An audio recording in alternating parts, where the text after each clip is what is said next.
കേരളത്തിൻ്റെ ഔദ്യോഗിക പേര് കേരളം എന്ന് തന്നെ ആക്കണം എന്ന സംസ്ഥാനത്തിൻ്റെ ആവശ്യം അംഗീകരിച്ചിരിക്കുകയാണ് കേന്ദ്രമന്ത്രിസഭ. 2023 മുതലുള്ള കേരളത്തിൻ്റെ ആവശ്യത്തിനാണ് കേന്ദ്രമന്ത്രിസഭ ഇന്ന് അംഗീകാരം നൽകിയത്. 2023 ഓഗസ്റ്റിലും തുടർന്ന് 2024 ജൂണിലും കേരളം നിയമസഭ ഇതേ ആവശ്യം ഉന്നയിച്ച് പ്രമേയം പാസാക്കിയിരുന്നു. കേന്ദ്രമന്ത്രിസഭയുടെ അംഗീകാരത്തിന് ശേഷം ഭരണഘടനയുടെ ആർട്ടിക്കിൾ 3 പ്രകാരം കേരളം പേരുമാറ്റൽ ബിൽ 2026 രാഷ്ട്രപതി സംസ്ഥാന നിയമസഭയ്ക്ക് കൈമാറും. നിയമസഭയുടെ മറുപടി ലഭിച്ച ശേഷമാകും നിയമനിർമ്മാണം അടക്കമുള്ള മറ്റ് നടപടികളിലേക്ക് കടക്കുക. കേരള മാറി കേരളമാകുന്നതോടെ എന്തൊക്കെ മാറ്റങ്ങളാകും സംഭവിക്കുക? കാണാം ആർഡിഎക്സ് റാപ്പ്. കേന്ദ്രമന്ത്രിസഭായോഗം കൂടി അംഗീകാരം നൽകിയതോടെ കേരളമായി മാറി. ഔദ്യോഗിക രേഖകളിൽ സംസ്ഥാനത്തിന്റെ പേര് ഇനി കേരളം എന്നുപയോഗിക്കും.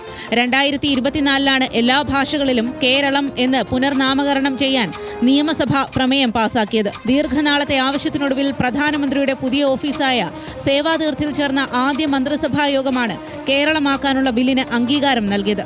ഭരണഘടനയുടെ അനുച്ഛേദം 3 പ്രകാരമാണ് കേരളമായി മാറുക. മലയാളത്തിൽ കേരളമെന്നും ഇംഗ്ലീഷിൽ കേരള എന്നും ഹിന്ദിയിൽ കേരൾ എന്നും എഴുതുന്നത് മാറി ഒരു ഏകീകൃത സ്വഭാവം വേണമെന്നായിരുന്നു സംസ്ഥാനത്തിന്റെ ആവശ്യം. സംസ്ഥാനത്തിന്റെ ദീർഘനാളത്തെ സമ്മർദ്ദത്തിനൊടുവിലാണ് ഇപ്പോൾ പേരുമാറ്റം അംഗീകരിക്കപ്പെട്ടത്. കേന്ദ്രമന്ത്രിസഭ അംഗീകാരം നൽകിയ ബിൽ ഇനി രാഷ്ട്രപതിക്ക് കൈമാറും. ശേഷം രാഷ്ട്രപതി ബില്ല് സംസ്ഥാന നിയമസഭയ്ക്ക് അയക്കും. സംസ്ഥാനത്തിന്റെ മറുപടി ലഭിക്കുന്നതോടെ പാർലമെന്റിൽ പുതിയ ബില്ല് അവതരിപ്പിക്കുകയും രാജ്യസഭയും കടന്ന് രാഷ്ട്രപതി ഒപ്പുവെക്കുകയും ചെയ്യുന്നതോടെ കേരളത്തിന്റെ ദീർഘനാളത്തെ ആവശ്യം പ്രാബല്യത്തിൽ വരും. ആർഡിഎക്സ് റാപ്പ് ന്യൂസ് മലയാളം.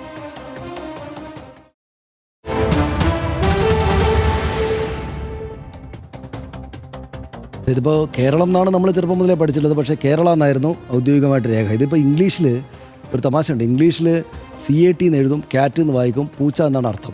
മലയാളത്തിൽ പക്ഷേ ആ പ്രശ്നമില്ല. പൂച്ച എന്നെഴുതും, പൂച്ച എന്നാണ് അർത്ഥം.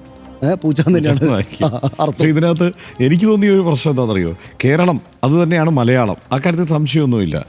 കേരള എന്ന് പറഞ്ഞു കഴിഞ്ഞാലും മലയാളം അല്ലേ എന്നുള്ളതാണ് എൻ്റെ ഒരു സംശയം. കാരണം കേരള എന്ന പ്രയോഗം, കേരൾ എന്നുള്ളത് വേണമെന്ന് ഞാൻ പറയില്ല. കേരൾ എന്നുള്ളത് ഒരു ഹിന്ദിവൽക്കരിച്ചിട്ടുള്ള ഒരു പേരിടലാണ്.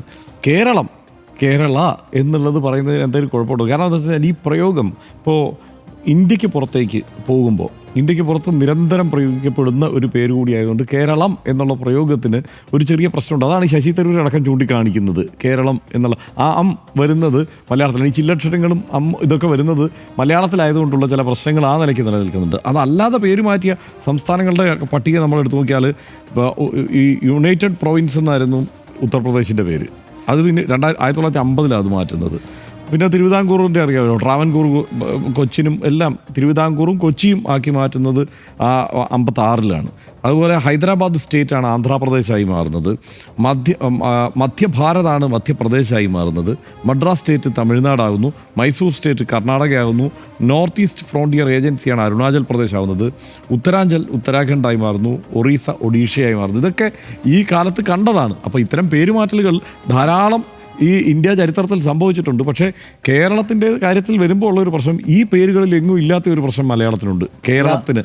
അതെ, ശരിയാണ്. പക്ഷെ അതിനകത്ത് ശശി തരൂർ എഴുതിയ ഞാനും വായിച്ചു. പക്ഷേ അത്തരം സംഗതികളൊക്കെ അങ്ങ് നിലനിർത്താം. ഇപ്പോൾ കേരള എന്നെഴുതുന്നതും കേരളൈറ്റ് എന്നെഴുതുന്നതും അദ്ദേഹം സംശയിച്ച അതിലൊക്കെ അങ്ങ് എഴുതാം. പക്ഷേ സംസ്ഥാനത്തിൻ്റെ പേര് കേരള എന്നല്ല, കേരളം എന്നാണ് എന്ന് പറയുന്നൊരു രസമുണ്ട്. കാരണം മലയാളം എന്നതാണ് നമ്മുടെ അവസാനിക്കുന്നത്, അങ്ങനെയാണ്. അപ്പം അതുകൊണ്ട് നമ്മളെല്ലാം പറയുന്നത് കേരളം എന്നാണല്ലോ. അതങ്ങ് നിലനിർത്തിക്കൊണ്ട് മറ്റെല്ലാം തുടരട്ടെ.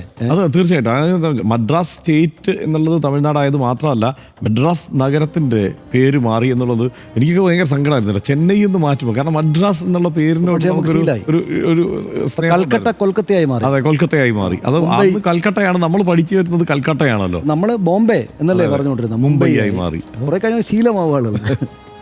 ഔദ്യോഗികമായി ഇപ്പോഴാണ് പേര് മാറിയതെങ്കിലും മലയാളികളെല്ലാം എപ്പോഴും കേരളം എന്ന് തന്നെയാണ് ഉപയോഗിക്കാറുള്ളത്. ഭരണഘടനയിൽ പേര് മാറുന്നു, ഔദ്യോഗിക രേഖകളിൽ പേര് മാറുന്നു എന്ന് മാത്രമാണ് ഇപ്പോൾ വന്ന മാറ്റം. കൂടാതെ ഇനി ഇംഗ്ലീഷിലാണെങ്കിലും മലയാളത്തിലാണെങ്കിലും മറ്റേത് ഭാഷയിലാണെങ്കിലും എഴുതുമ്പോഴും പറയുമ്പോഴും ഒരു ഏകീകരണ സ്വഭാവം വരികയും ചെയ്യും. അല്ലാതെ ഈ മാറ്റം എന്തെങ്കിലും തരത്തിൽ ആരെങ്കിലും സ്വാധീനിക്കാനോ മറ്റോ ഉള്ളതല്ല എന്നുകൂടെ നമ്മൾ കാണണം. ഇന്നത്തെ ആർഡിഎക്സ് പൂർണ്ണമാവുകയാണ്. Good night.